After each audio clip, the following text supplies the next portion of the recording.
On September 21st, NATO fighter jets once again had to intercept a Russian military aircraft. This time, it was Germany's turn, reports Reuters. 2 German Eurofighter jets were dispatched to track a Russian Il-20M reconnaissance plane flying in neutral airspace over the Baltic Sea. On September 19th, 3 Russian MiGs had already violated Estonian airspace. The head of European diplomacy, Kaja Kallas, called this incident an extremely dangerous provocation. After the airspace violation, Estonia summoned the Russian diplomat and officially began consultations with its allies regarding Article 4 of the North Atlantic Treaty. At the same time, the Russian Ministry of Defense cynically denied that its aircraft had violated any borders.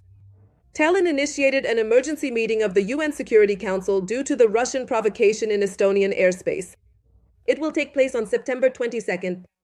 This is the first time in Estonia's history that it has been forced to convene the UN Security Council.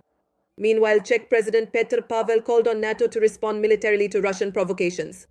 He noted that if Russians violate the airspace of NATO countries, it is actually permissible to shoot down Russian planes. Meanwhile, Donald Trump stated that the US will not stand aside if Russia continues to escalate tensions on NATO's borders.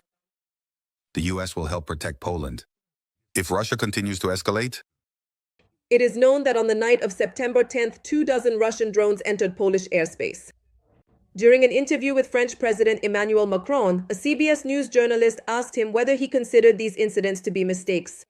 Earlier, US President Donald Trump had suggested this. The president of France said that he does not believe in such a coincidence and thinks that Russia wanted to highlight NATO's weakness. It is absolutely clear that Russia is a destabilizing and aggressive force in Europe. This is not a mistake. This is simply a project aimed at destroying as much of Ukraine's territory as possible, achieving victory in Ukraine, and simply emphasizing what they want: NATO's weakness.